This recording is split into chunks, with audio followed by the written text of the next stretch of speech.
Assalamualaikum warahmatullahi wabarakatuh. Alhamdulillah wassalatu wassalamu ala rasulillah wa la hawla wa la quwata illa billah, ma ba'd. Kepada para jamaah salat maghrib berjamaah Masjid Jami Harapan Jaya yang mudah-mudahan senantiasa dimuliakan oleh Allah Subhanahu wa ta'ala. Kajian kita masih seputar amalan-amalan sunnah setelah sholat. Ya, kajian kita masih seputar amalan-amalan sunnah setelah sholat.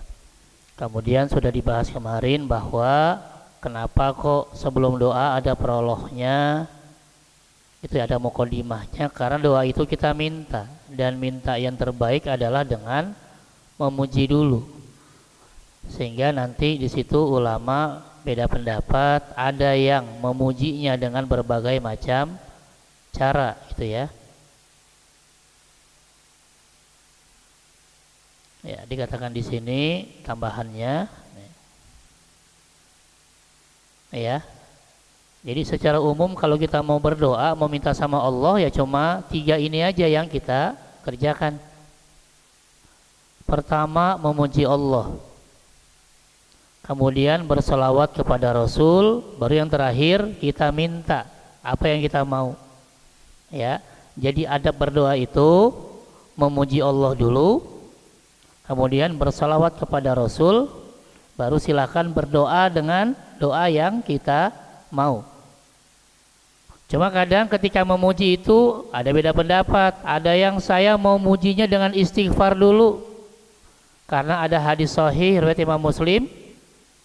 Ya, dikatakan di sini karena Nabi SAW idzan sharafa min sholati istaghfarallah talatan. Ya, makasih.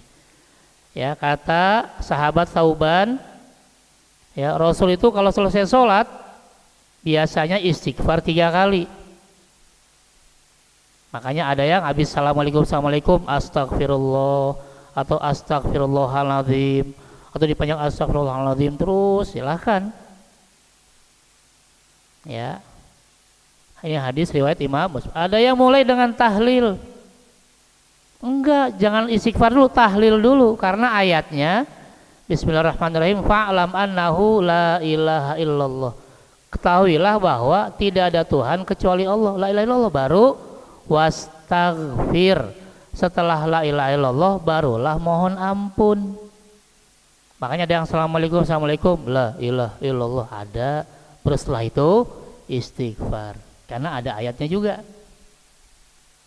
Ya, ada juga yang habis assalamualaikum langsung baca Fatihah, Al-Fatihah, gitu kan? Iya, karena memang ada hadis juga riwayat Imam Muslim.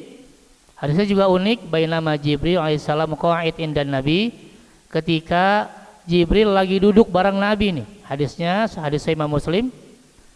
Ketika Jibril sedang duduk di sisi Nabi, dia mendengar bunyi dari atasnya.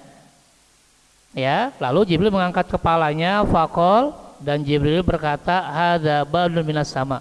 Suara tadi itu tuh suara pintu langit yang terbuka. Futihal yaum walam yuftah qat ilal yaum, dan pintu itu baru dibuka hari ini dan belum pernah dibuka sebelumnya, kecuali pintu langit itu dibuka khususon pada hari ini. Memang ada apa?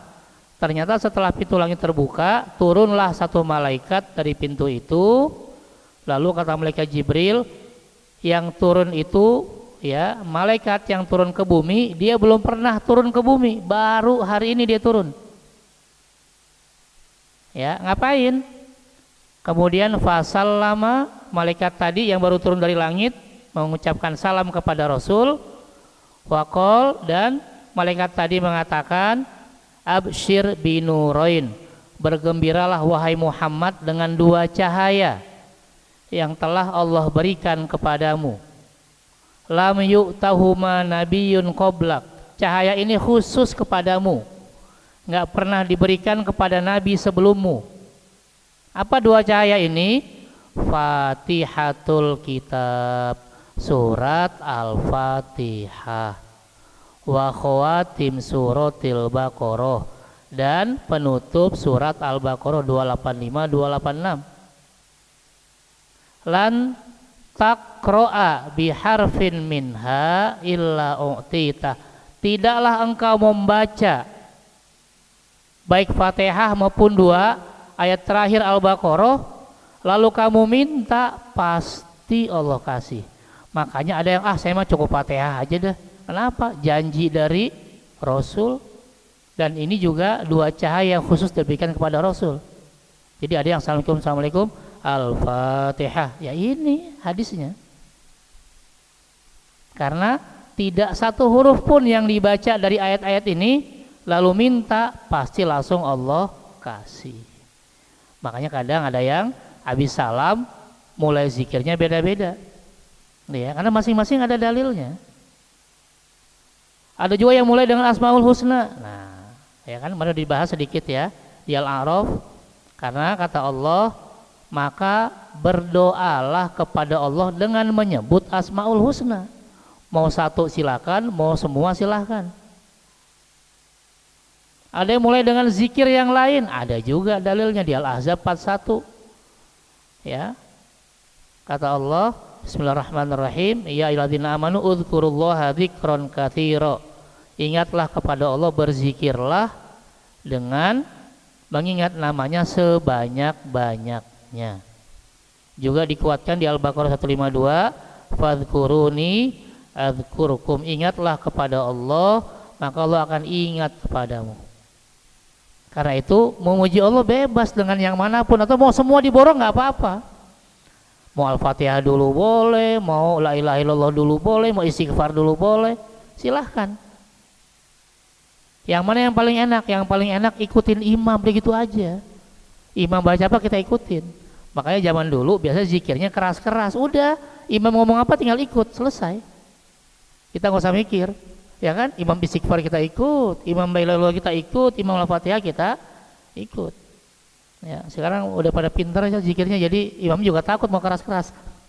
Wah, iya. Nah, ada yang nggak setuju juga, kenapa nggak setuju? Kan malah jadi kompak, enak gitu ya. Yang nggak mau pun ya nggak masalah. Tapi jangan melarang zikir keras-keras. Sudah dibahas kemarin kan, bahwa Abdullah bin Abbas dengar suara zikir Nabi dan sahabat padahal mainnya di luar. Oke ya, itu yang pertama. Yang kedua, usahakan sebelum doa sholawat. Karena di Al-Ahzab surat 3356, innallaha wa malaikatahu yusholluna 'alan nabi. Sesungguhnya Allah dan para malaikat bersolawat kepada Nabi. Wahai orang-orang yang beriman, bersolawatlah, perintah ini. Ya. Lalu apa makna solawat? Dijelaskan oleh Profesor Dr. Wahbah Zuhaili dalam tafsir Al-Munir fil Aqidah Wasyariah wal Manhaj jilid 11 halaman 419. Ya, kebetulan saya punya bukunya di rumah. Ya. Salat dan solawat itu menurut bahasa artinya adalah doa, permintaan, permohonan menurut bahasa. Kemudian solawat dari Allah maksudnya adalah rahmat Allah dan ridhonya. Ya, jadi kalau tadi sesungguhnya Allah bersolawat, maksudnya Allah memberikan rahmat kepada Nabi dan Allah ridho kepada Nabinya. Kemudian malaikat bersolawat, maksudnya malaikat berdoa dan memohon ampun kepada Allah atas Nabi, padahal Nabi juga nggak punya dosa. Nah, yang ketiganya kita nih. Dan solawat dari umat Nabi Muhammad maksudnya adalah doa, pujian, pengagungan kepada Nabi Muhammad. Ya, jadi kalau kita bersolawat artinya kita ya berdoa, memuji dan mengagungkan Nabi. Dari mana sumber solawat? Sumbernya dari hadis Nabi. Yang Allahumma sholli ala sampai innaka hamidum majid, silakan. Tapi yang namanya pujian, saya ingin memuji Nabi. Ulama juga pengen bikin, makanya banyak sholawat versi ulama tuh. Ya kan, ada sholawat tibil kulub, sholawat nariyah, sholawat apa, silakan, nggak ada masalah. Karena inti dari sholawat adalah memuji Nabi, mengagungkan Nabi. Ya, jadi tidak terbatas hanya di hadis Nabi. Para ulama boleh bikin, ya kan ulama kan ngerti. Yang nggak boleh bikin sholawat kita. Lah kita boro-boro bikin sholawat, baca Quran aja masih bolak-balik puyeng. Ini mana matnya, mana gunahnya? Iya kita bukan. Kalau ulama boleh bikin, dia udah ngerti bahasa Arab, dia paham syair-syairnya, silahkan. Makanya ada yang modelnya, ya banyak kan sholawatnya yang sallallahu alaihi Muhammad sallallahu alaihi wasallam, ada yang anta syamsun anta badrun dan seterusnya, silahkan. Itu buatan ulama yang isinya pujian kepada Nabi. Apa itu pujian? Ya sholawat Nabi. Ya, jadi tidak hanya khusus dari Nabi, ulama pun boleh bikin, yang nggak boleh bikin kita. Ya, repot. Kita jangankan bahasa Indonesia aja kita masih nilainya pas-pasan. Gitu ya. Jadi jangan menyalahkan kalau ada sholawat dari para ulama, karena memang itu apa ya, mereka ingin memuji Allah dengan gubahan-gubahan syairnya, silahkan aja. Dan dipastikan bahwa pujian kepada Nabi tetap menjadikan Nabi sebagai makhluk Allah, bukan Tuhan atau anak Tuhan seperti Nasrani memandang Nabi Isa dijadikan anak Tuhan. Nggak mungkin. Salawat itu tahu batasannya. Tetap Nabi Muhammad itu adalah sebagai makhluk Allah yang paling sempurna, tapi tetap sebagai makhluk, bukan sebagai pencipta atau anak dari Tuhan, bukan. Ya, saya nggak mau salawat dari ulama, saya mau dari Nabi, silahkan. Tapi jangan menyalahkan ulama yang bikin sholawat. Ya, kalau nggak ngerti nanya sama yang bikin, ini gimana, emang artinya apa gitu, jangan nyala-nyalain. Nggak mungkin terdetik dalam hati ulama bikin sholawat isinya menjelekkan Nabi atau mengagungkan Nabi sampai seperti derajat Tuhan atau anak Tuhan, nggak ada. Nggak ada. Ya, gitu ya. Baru setelah sholawat selesai, silahkan berdoa. Berdoanya gimana? Bebas. Mau ngambil dari Quran boleh, mau ngambil dari sunnah Nabi boleh, mau ngambil dari karangan ulama boleh, atau kita ngarang sendiri boleh. Nah kalau doa boleh ngarang sendiri. Kenapa? Kan kita yang tahu kita mau doa apa. Ya kan? Bahkan mau pakai bahasa Arab boleh, mau pakai bahasa selain Arab juga boleh. Kenapa? Kan udah selesai sholatnya. Ya kan, ya Allah saya pengen sehat, pakai bahasa kita boleh, boleh, orang udah selesai sholatnya. Yang nggak boleh itu ada bacaan di luar bahasa Arab ketika sholat. Di luar sholat silahkan. Ya, yang dilarang doa itu cuma dua, doa minta maksiat sama doa memutus silaturahmi. Selain itu silahkan minta apapun. Saya mau pakai doa Nabi Adam, monggo. Rabbana dzolamna anfusana wa illam taghfir lana wa tarhamna lanakunanna minal khosirin. Ya Tuhan kami telah menzolimi diri kami. Jika Engkau tidak mengampuni kami, tidak memberi rahmat pada kami masuk orang yang rugi. Saya mau pakai doa Nabi Yunus, silahkan. La ilaha illa anta subhanaka inni kuntu minadz zalimin. Tidak ada Tuhan melainkan Engkau ya Allah, Maha Suci Engkau, sungguh aku termasuk orang-orang yang zalim. Atau doa yang keren, doa sapu jagat. Nah, ya kan, segede apa tuh sapunya kan? Ya, Rabbana atina fid dunya hasanah wa fil akhirati hasanah wa qina adzabannar. Ya Tuhan kami, berilah kami kebaikan dunia dan akhirat dan lindungilah kami dari neraka. Dan juga doa-doa yang lain silahkan, udah bebas ya. Yang penting poinnya puji Allah, salawat Nabi, silahkan berdoa dengan bahasa apapun walaupun kita ngarang sendiri. Selesai. Ya. Oke, cukup. Kita lanjutkan di bab lain atau ada pertanyaan? Assalamualaikum warahmatullahi wabarakatuh. Waalaikumsalam. Saya tanya balik ke pelajaran sebelumnya, Pak. Iya. Mengenai sholat, yang dilihat itu kan yang tempat sujud, kecuali waktu atahiyat yang dilihat jarinya. Yang saya tanyakan waktu ruku apa juga tempat sujud? Kalau yang dilihat tempat sujud waktu ruku, kita itu posisi kepala itu nggak bisa lurus, Pak. Kalau lurus kan lihat bawah. Kalau lihat tempat sujud juga senang jadi agak ndongak gitu, Pak. Kira-kira yang benar mana Pak? Terima kasih. Wassalamualaikum warahmatullahi wabarakatuh. Berikutnya ini Pak, mau tanya. Ya silakan Pak Putut. Paksa ini Pak. Terima kasih. Assalamualaikum warahmatullahi wabarakatuh. Assalamualaikum warahmatullahi wabarakatuh. Tadi Pak Ustadz sampaikan bahwa memuji atau mengagungkan Nabi itu boleh-boleh, bahkan sah, ada hadisnya kan gitu.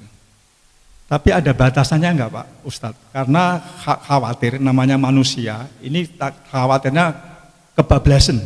Jadi seakan-akan mengagungkan derajat Allah. Gitu. Salawat ya. Ya, itu yang pertama. Ini yang kedua ini kelihatannya agak melenceng dikit dari topik ya, tapi ada kaitannya dengan agama Islam ini. Akhir-akhir ini saya membaca dalam Al-Quran itu ada fatwa MUI yang merekomendasikan bahwa kita tuh memberikan salam pada lintas agama. Nah, pemikiran saya secara pribadi, apakah ini tidak mengacaukan, mencampur adukkan ajaran agama? Nah, bagaimana nih pandangan Pak Ustadz terkait dengan ubudiyah, terkait dengan praktek-praktek ubudiyah sama muamalah Pak Ustadz? Ini bagaimana? Itu aja, makasih. Assalamualaikum warahmatullahi wabarakatuh. Waalaikumsalam warahmatullahi wabarakatuh. Silakan sekalian kalau. Assalamualaikum warahmatullahi wabarakatuh. Saya juga mohon maaf Pak Ustadz karena mundur lagi ke sholat jamaah, yaitu tentang kesalahan-kesalahan yang terjadi akibat lupa. Kan di poin sebelumnya Pak Ustadz menjelaskan sekiranya imam meninggalkan sesuatu yang sunnah, misalkan dia harusnya kita duduk tasawuf awal tapi langsung berdiri, itu imam tidak boleh lagi duduk ke bawah karena telah melakukan satu hal yang wajib, tidak boleh meninggalkan yang wajib untuk sesuatu yang sunnah. Nah, kejadian kebalikan malah Pak Ustadz, ini beberapa waktu lalu terjadi sholat asar di masjid, salah satu masjid di Bintara. Sholat asar waktu itu seharusnya itu kita berdiri kepada rakaat yang keempat, tapi imamnya lupa, jadi baru 3 rakaat langsung tasawuf akhir. Jadi beberapa makmum itu berdiri membacakan subhanallah, subhanallah, cuman imamnya nggak balik-balik Pak Ustadz. Sehingganya jadi 2 mazhab, ada makmum yang turun mengikuti imam, ada yang sholat sendiri melanjutkan 1 rakaat yang tertinggal. Nah itu seharusnya bagaimana Pak Ustadz? Demikian. Assalamualaikum warahmatullahi wabarakatuh. Waalaikumsalam warahmatullahi wabarakatuh. Silakan yang lain, barangkali dari Ibu. Ada Ibu? Iya, ada. Oh iya. Silakan.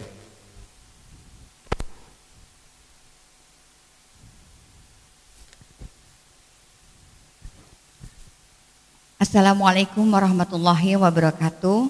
Assalamualaikum. Pak Ustadz, saya mau tanya mengenai bab sholat makmum ya Pak, jamaah. Kalau tidak salah, mungkin kalau khusus untuk staf perempuan itu yang terbaik adalah staf paling belakang ya Pak ya.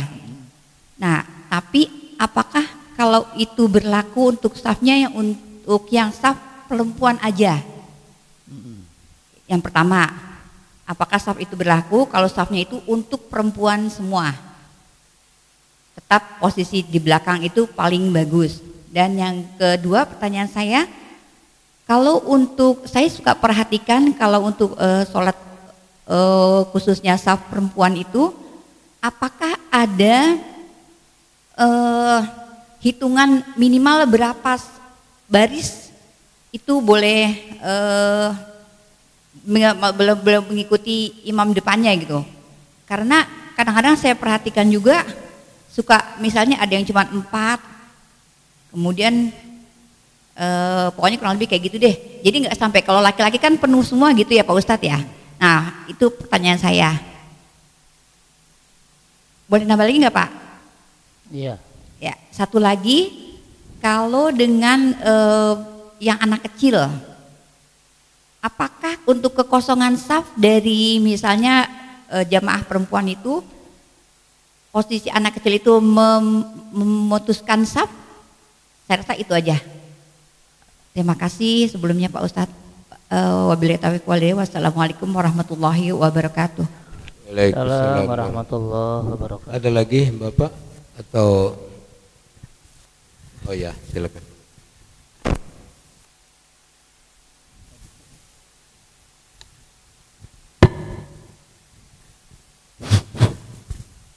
Assalamualaikum warahmatullahi wabarakatuh. Pak Ustadz. Pak Ustadz, kita suka berdoa tuh ya. Berdoa kan dengan bahasa kita sendiri ya. Kita berdoa, terus doa satu dikabulkan gitu ya. Karena bahasa kita sendiri, kadang kita belum kasih kepada Allah gitu ya. Nggak tahu mana gitu ya. Terima kasih dengan bahasa kita sendiri. Ya Allah, terima kasihlah atas doaku gitu. Tapi Arabnya kan nggak tahu. Begitu saja gitu Pak, boleh begitu ya. Assalamualaikum warahmatullahi wabarakatuh. Waalaikumsalam warahmatullahi wabarakatuh. Oke. Ya, sementara dijawab. Tuh ada nanti tambah lagi. Iya, posisi melihat dalam sholat itu kan memang sebaiknya, nggak harus ya, sebaiknya adalah melihat ke tempat sujud. Terus bagaimana kalau posisi ruku dan kita melihat tempat sujud, apakah dia nggak jadi lurus? Bisa aja sih, karena kan tempat sujud dengan ruku sama, dia sejajar ya. Ya. Ya. Oke. Iya. Iya, seandainya kepalanya naik dikit gimana? Kan nggak ada masalah. Itu kan bukan kewajiban ruku. Ya, syarat sah ruku itu kan yang penting tadi ketika ruku dia niatnya ibadah. Satu. Yang kedua, tangannya sampai ke lutut. Walaupun nanti posisinya tidak 90 derajat, nggak ada masalah. Yang 90 derajat itu hanya ruku yang sempurna. Gitu loh. Ya, seandainya kita nggak jadi 90 derajat karena kepalanya harus naik ke atas sedikit karena ingin melihat tempat sujud, nggak ada masalah. Maksudnya tetap rukunya sah.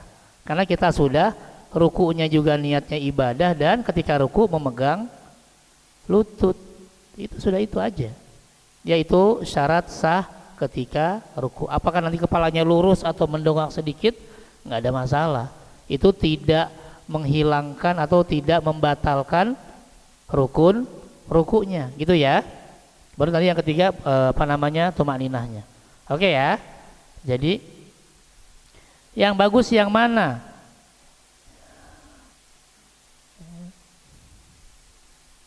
Yang bagus memang sebaiknya melihat tempat sujud, bukan melihat sejadah.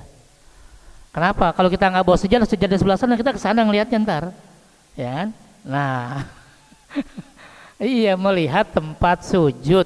Karena belum tentu kita bawa sejadah kan? Kalau sejadahnya di sana, kita ngeliatnya ke sana ntar.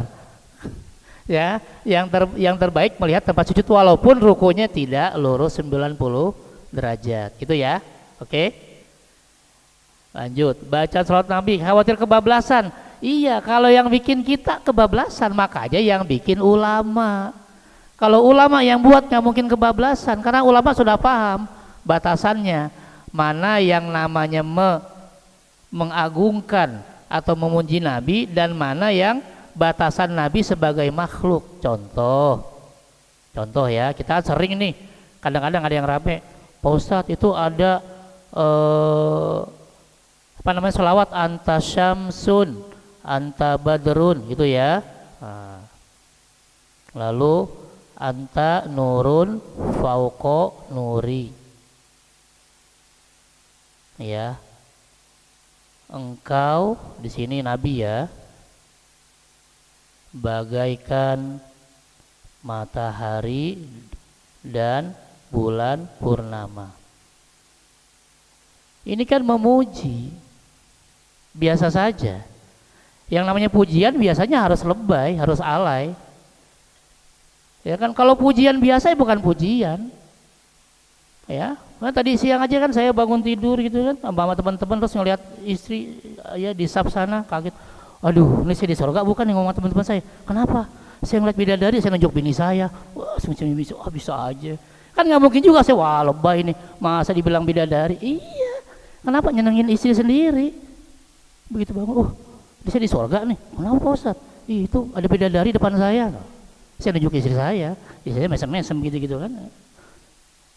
Apakah saya bilang lalu saya dibilang sesat? Ya enggak, saya cuma ingin menyenangkan istri. Ya kan, saya bilang istri saya seperti bidadari surga, kenapa enggak? Biasa-biasa aja. Atau yang ini biasa dikomentari, engkau ya bagaikan cahaya di atas cahaya. Lalu ada yang mengatakan cahaya itu kan Allah, berarti Nabi di atas Allah dong. Ya enggak. Makanya kalau mau nanya, nanya sama yang nulis. Ya, maksud penulis ini dibanding cahaya makhluk Allah semuanya, tetap cahaya Nabi lebih tinggi dari cahaya makhluk yang lain. Karena Rasul manusia sempurna.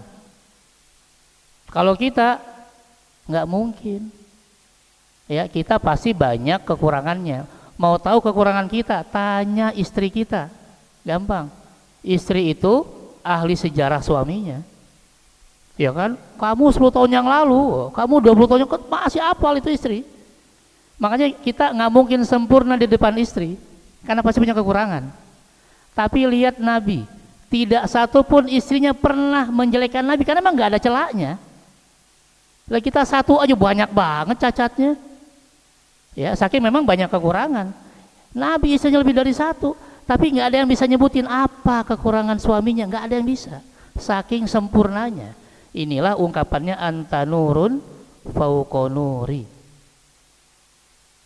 Ya, bahkan seorang sahabat ahli syair Hasan bin Thabit dibayar mahal oleh kafir Quraisy saat itu. Kamu kalau bisa bikin syair yang jelekin Muhammad, kita bayar nih. Berapapun yang kamu mau. Udah dibayar duluan setengahnya. Lalu kata Hasan bin Thabit, "Tar dulu, saya mau ngecek Muhammad dulu kayak apa." Diliatin kan. Depan, belakang, kanan, kiri, diliatin dari jauh, dari dekat. Begitu besoknya ketemu, syairnya bukan mencela Nabi, malah muji Nabi. Kata Hasan, saya nggak ngelihat kekurangan Muhammad, nggak ada. Padahal saat itu dia masih kafir. Saya nggak pernah lihat kekurangan Muhammad. Dibalikin tuh duitnya, saya nggak mau nerima. Karena emang nggak punya kekurangan. Inilah bahasa anta nurun fauqa nur, engkau cahaya di atas cahaya semua makhluk Allah, bukan cahaya Allah. Gitu ya. Nanti baru yang ketiga anta ikthirun wa gholi, itu kan anta ikthirun wa gholi, engkau banyak dan mahal. Padahal Nabi kan satu, tapi seolah-olah kayak banyak, saking sempurnanya. Baru yang terakhir anta misbahus suduri, engkau bagaikan cahaya di hati. Kan enak dengerin, Masya Allah. Ini kan karena saking cintanya ulama ini sama nabinya sampai bikin syair kayak gini. Inilah diantara bentuk sholawat. Tapi yang nggak ngerti, wah ini makomnya katanya mau lebih makom Tuhan, ya enggak lah, enggak kayak gitu. Ini makanya belajar bahasa itu juga sampai belajar sastranya. Nanti belajar sastra enggak, bahasa Arab enggak ngerti, baru ngertinya assalamualaikum tafadhol syukron afwan, udah nyela yang begini repot. Pelajari dulu bahasanya, pelajari sastranya, biar tahu ini ungkapan orang-orang yang sayang. Ya, sampai dikatakan Rasul tuh di hati saya, saking sayangnya. Gitu ya. Jadi nggak mungkin ulama kebablasan, nggak mungkin. Yang kebablasan berarti bukan ulama, dia nggak ngerti batasannya. Justru dengan adanya sholawat kita jadi tahu bagaimana batas memuji Nabi dan bagaimana batas mengagungkan Nabi. Tidak mungkin kita mengulangi kesalahan Nabi Isa yang dianggap Tuhan atau anak Tuhan, nggak mungkin. Tetap kita menganggap Rasul sebagai makhluk Allah, tapi makhluk Allah yang sempurna. Bukan hanya kata kita, termasuk tadi kata ya orang kafir yang jadi sahabat Nabi, termasuk kata istri-istri Nabi yang nggak menemukan celah sedikit pun. Coba cari satu hadis yang Rasul tuh dianggap jelek, nggak ada. Karena memang bukan ngumpetin, bukan, karena memang nggak ada apa yang mau dicela. Kalau kita mah sering suka ngumpetin, ya kan? Kalau Rasul nggak ada. Karena inilah diantara pujiannya. Kalau nggak suka ya nggak apa-apa, silakan bersolawat dengan versi Nabi. Tapi jangan menyalahkan solawat dari versi ulama, gitu ya. Wallahu a'lam. Salam lintas agama dari MUI, setahu saya terbalik ini. Kayaknya yang ngomong bukan MUI, yang ngomong itu dari Kemenak, ya kan? Kementerian Agama. Justru MUI itu yang melarang. Ya. Ya udah kita ikut fatwa MUI aja. Ya MUI yang melarang. Bahkan di zaman Soeharto juga salamnya cuma satu, assalamualaikum. Kita aja semua digabung. Yang apalah salam apa. Kayak nggak punya agama. Ya home ya apa? Apa homeschooling apa? Ya udah, kalau kita kayak nggak bangga dengan agama sendiri, mereka juga nggak bakal marah kok. Tahu, oh kalau assalamualaikum pasti umat Islam, kalau salam sejahtera pasti Nasrani, kalau Om Swastiastu misalnya oh berarti apa, Hindu misalnya, kalau nama budaya berarti Buddha. Jadi jangan digabung. Kita umat Islam ya assalamualaikum, selesai. Ya, orang sudah punya kekhasan masing-masing, itu udah ciri khas. Oke.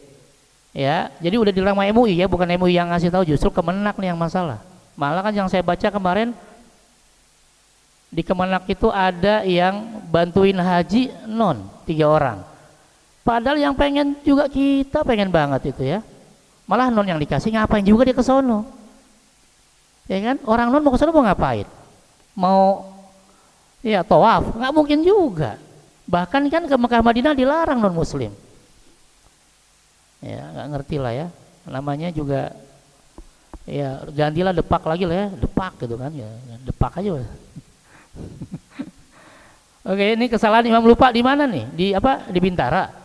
Oh, berarti tapi bukan tempat saya ngajar kan? Tapi juga Bintara juga ngajarnya ya. Tempat saya ngajar di SMP 22 lagi.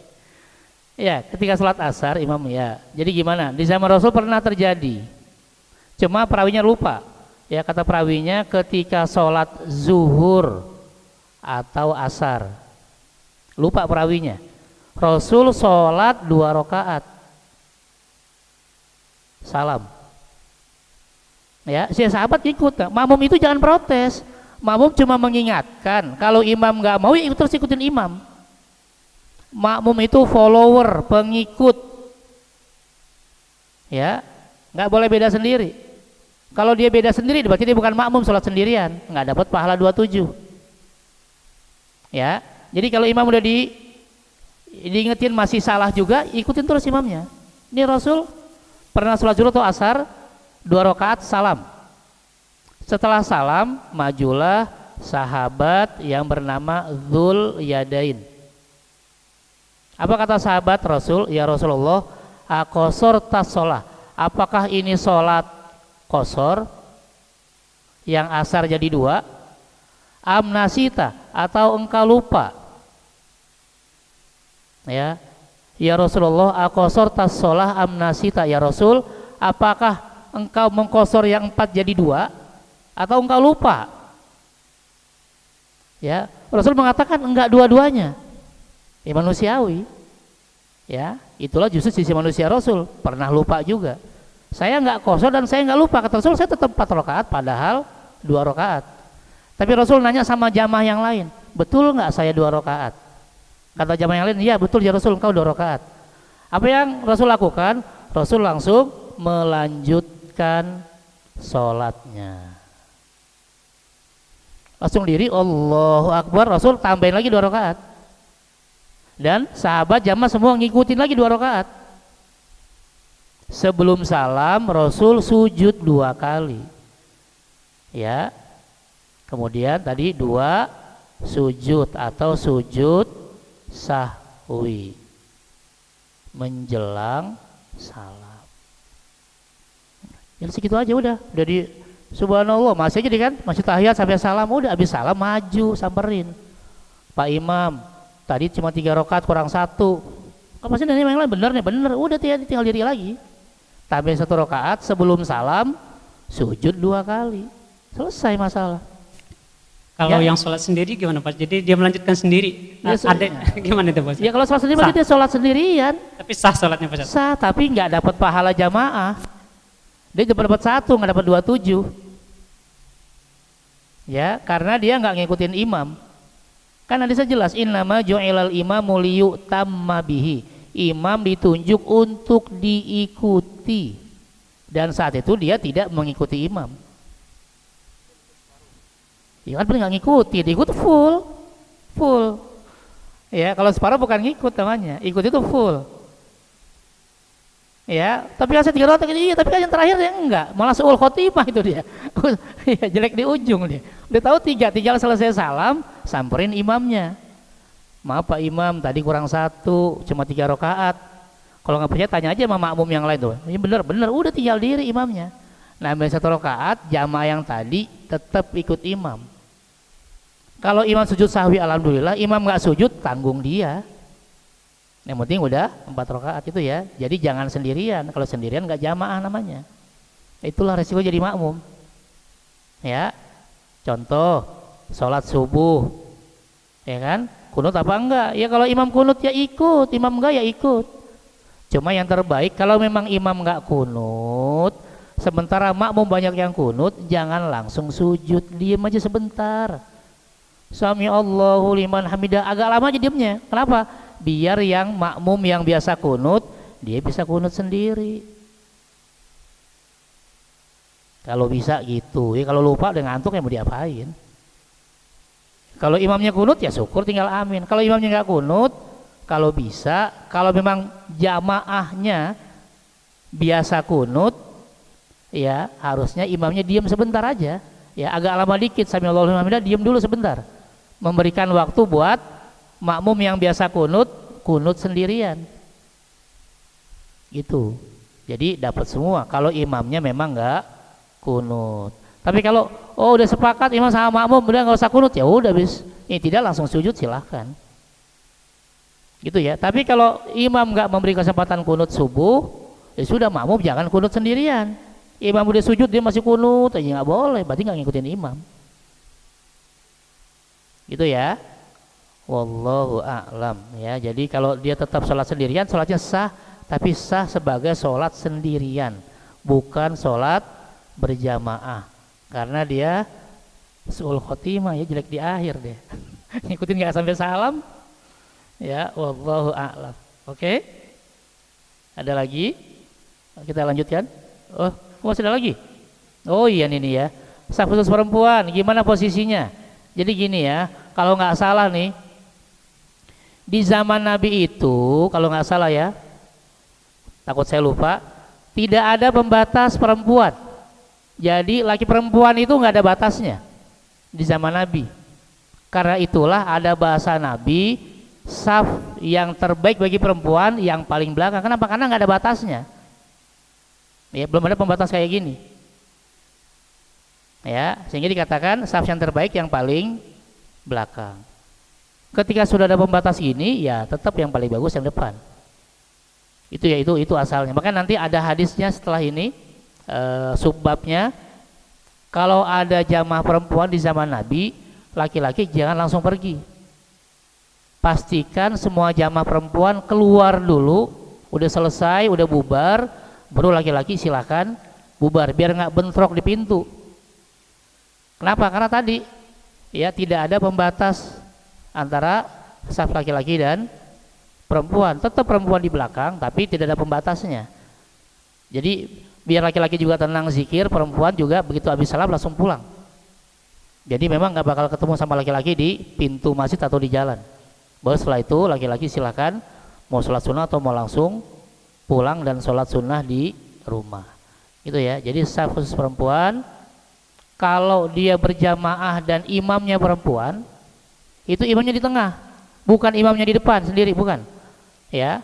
Jadi kalau saf perempuan khusus nggak ada laki-lakinya, imamnya di saf pertama yang paling tengah.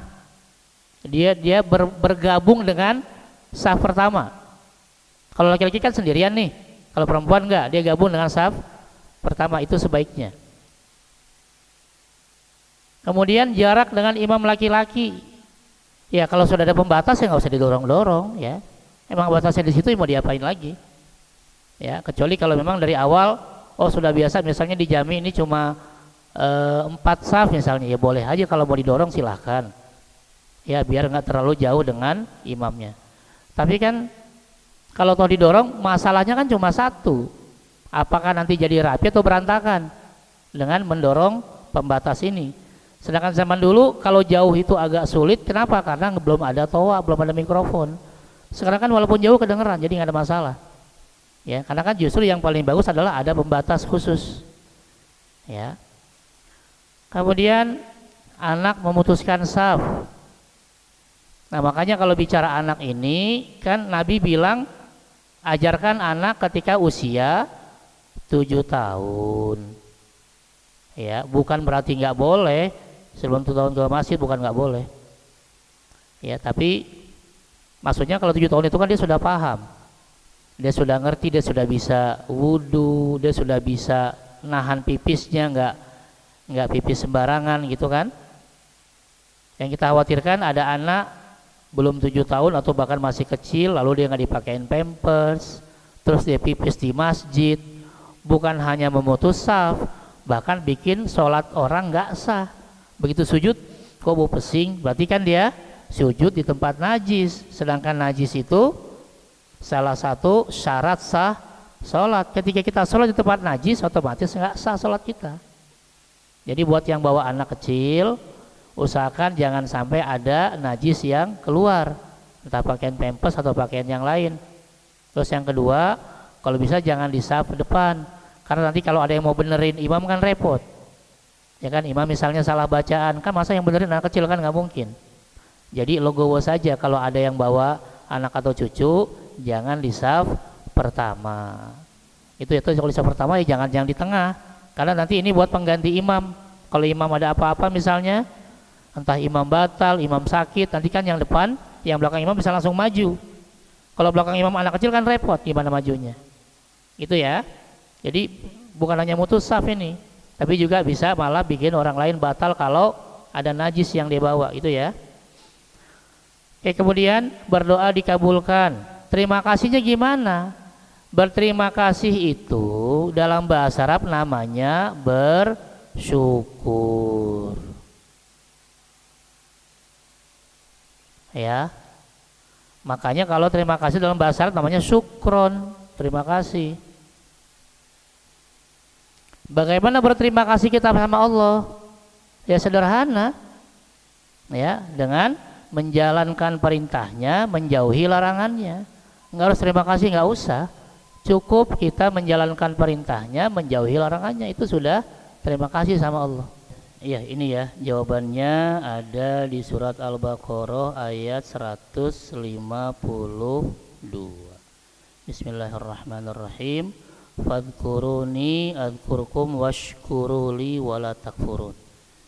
Zikirlah, ingatlah kepada Allah, Allah akan ingat padamu. Lalu yang kedua, bersyukurlah kepada Allah dan jangan ingkar. Nah syukurnya tadi ya cuma menjalankan perintah dan menjauhi larangan Allah. Oke ya, habis ya.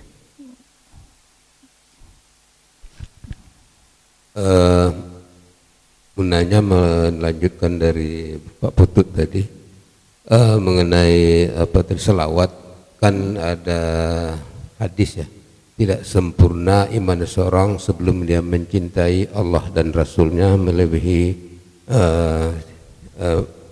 cinta kepada dirinya gitu. Jadi lebih nah terkesan selama ini yang ada di masyarakat kita itu cinta ke Rasul itu melebihi cinta ke Allah. Buktinya salawatnya banyak gitu, ada salawat nariyah, salawat badar, tapi salawat ke pujian ke Allah itu sedikit sekali gitu. Kita lihat di pengajian-pengajian terutama ibu-ibu, mungkin 1 jam pertama tuh salawat aja gitu, tapi nggak ada memuji Allah gitu. Nah itu mungkin yang maksud Pak Putut tadi. Jadi seolah-olah ya, kan banyak seperti dulu ada penyanyi Haddad Alwi ya, itu sampai bercucuran kalau baca salawat itu. Tapi ya salawat ke Nabi aja gitu, padahal dulunya kan harusnya cintanya ke Allah dulu baru ke Rasul gitu. Nah itu bagaimana menunjukkan cinta kita kepada Allah itu seperti apa? Karena kalau ke Rasul kan selawat ya, dan banyak salat-salat macam banyak. Kita lihat di YouTube dia apa tuh banyak sekali. Ya, gimana menurut pendapat Ustaz? Iya, tes. Ya gimana nih kok seolah-olah cinta Rasulnya terus yang dimunculkan, ya sehingga kayaknya malah lebih tinggi cinta pada Rasul daripada cinta pada Allah gitu ya. Iya. Sebenarnya sudah dijelaskan ya ketika kita bicara Quran. Quran itu tidak hanya sebatas bacaan dan yang dibaca. Quran itu bacaan harian. Ini yang kadang kita salah persepsinya. Kalau kita Quran itu bacaan tahunan, nunggu puasa baru ngaji. Udah selesai Ramadan, selesai ngajinya. Jadi ketika kita sudah baca Quran tiap hari, ini bukti cinta kita pada Allah. Baru tambahkan dengan sholawat, bukti cinta kita sama Rasul. Lah sekarang sholawatannya doang, ngajinya enggak, itu yang salah. Dari mana kita tahu kalau Quran itu bacaan harian? Pertama nih di surat Fatir ayat 29, Bismillahirrahmanirrahim. Innalladzina yatluna kitaballah. Sesungguhnya orang-orang yang selalu. Berarti kalau selalu tuh tiap hari apa setahun sekali? Nah, tiap hari. Walaupun mungkin beda, misalnya pas bulan puasa 1 juz hatam tiap hari, tapi di luar bulan puasa cuma sa'ain, nggak apa-apa, ya penting tiap hari ngaji.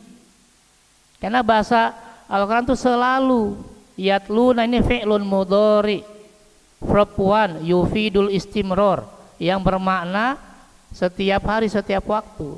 Usahakan jangan sampai ada satu hari lewat kita nggak ngaji. Yang kedua hadis Nabi nih. Kalau ini mungkin kita agak malu sih bacanya ya. Hadisnya sahih dari Abdullah bin Amr bin As. Beliau bertanya kepada Rasul, fi kam aqraul Quran ya Rasul, saya kalau ngaji kira-kira hatam itu dalam berapa lama? Maka kata Rasul, fi syahrin, kalau bisa sebulan hatam. Kita udah ikut ya, tapi bulan puasa doang. Ya, dan itu kayaknya udah keren banget. Wah, saya hatam puasa keren banget. Padahal kalau sahabat Nabi dikasih sebulan hatam, dia bilang kelamaan. Ini aqwa min dzalik. Ya Rasul, saya kuat lebih dari itu. Kayaknya kelamaan banget kalau hatamnya sebulan sekali. Saya mampu lebih dari itu. Sambil terus minta dipercepat, kasih segini, kurang. Akhirnya kata Rasul, ya udah seminggu sekali dah hatam. Tuh, kalau kita sahabat, ya Rasul kok sebulan, 2 bulan ke, 4 bulan ke?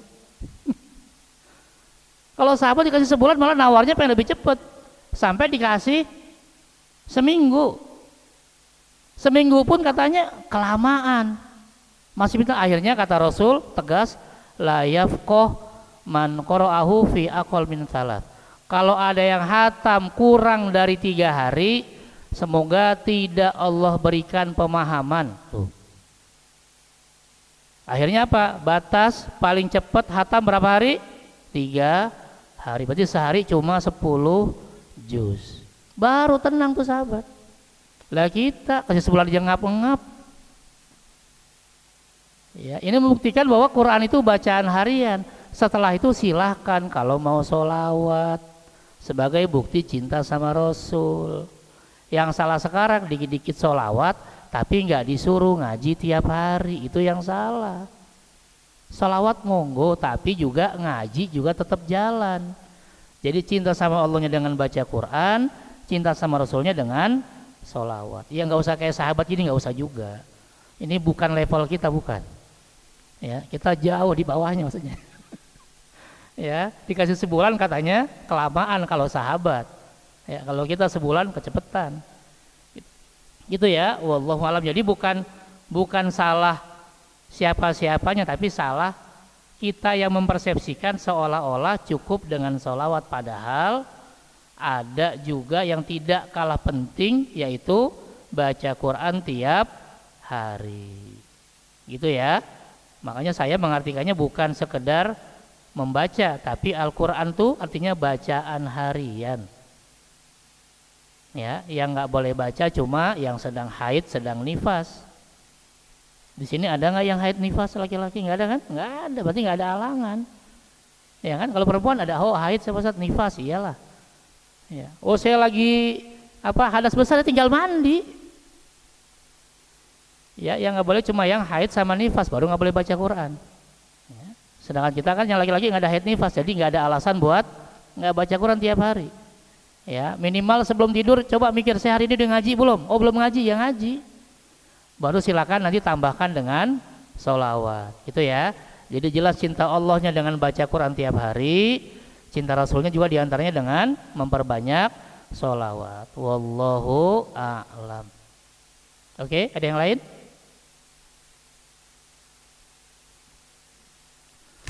Oke. Bismillahirrahmanirrahim. Assalamualaikum warahmatullahi wabarakatuh.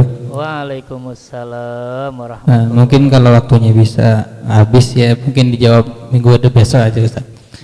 Kalau boleh saya khilaf dari Ustadz. Monggo. Itu tadi pertanyaan Mas Rahmat mengatakan bahwa ketika ada imamnya itu melebihi rakaat aslinya, itu kita harus tetap ngikut di imam. Itu pertanyaan saya, apakah itu keluar dari madhab Syafi'i atau tidak? Karena kalau kita lacak dari kitab-kitab madhab Syafi'i seperti kitab Syarhul Muhaddab karya Imam Nawawi, terus kitab Fathul Mu'in dan Bughyatul Mustarsyidin, itu dikatakan bahwa ketika ada imam itu melebihi rakaat, namun sudah diingatkan imam tetap kekeh, maka biwujubil mufaraqatu mutlaqon, wajib untuk mufaraqah mutlak, secara mutlak. Itu kalau dalam kitab Syafi'i ya. Maka pertanyaan saya tadi, apakah itu keluar dari Syafi'i atau tidak? Terima kasih. Assalamualaikum warahmatullahi wabarakatuh. Waalaikumsalam warahmatullahi wabarakatuh. Iya, yang ditanyakan tadi kan bukan lebih, tapi kurang. 3 rakaat salam, gitu ya. Iya, maaf tadi. Kalau yang lebih gini. Oh iya, kalau lebih itu kan ada dua. Kalau lebih itu kan antara kita ngikut imam, mufarokoh ataupun nunggu imam. Itu kalau Syafi'i. Kalau lebih kita nunggu imam atau mufarokoh. Kalau kurang itu kalau dalam Syafi'i itu harus mufarokoh secara mutlak. Kalau kurang itu dalam kitab Syarhul Muhaddab, nanti di kitab Bughyatul Mustarsyidin malah lebih ini menggunakan lafaz biwujubi mufarokotu mutlakon, wajib hukumnya itu untuk mufarokoh. Kalau wajib itu mafhum mukhalafahnya, kalau kita melanggar wajib itu bisa potensi membatalkan. Ya, terima kasih. Wassalamualaikum warahmatullahi wabarakatuh. Waalaikumsalam warahmatullahi wabarakatuh. Iya, terima kasih ya, ini tambahan yang berbeda dengan saya, itu malah lebih bagus. Jadi kan saya bisa ngecek lagi di rumah kan dengan 2 kitab ini ya, Syarhul Muhadzab dan Fathul Mu'in. Ini Al-Majmu' ya. Ya, Imam Nawawi ya. Iya, sama satu lagi Bughyatul Mustarsyidin. Oke, berarti ini kitab-kitab klasik ya. Sama Bughyatul Mustarsyidin. Oke, terima kasih tambahannya. Jadi ini bisa saya cek lagi di rumah ya. Terima kasih. Ya, justru ini yang saya suka.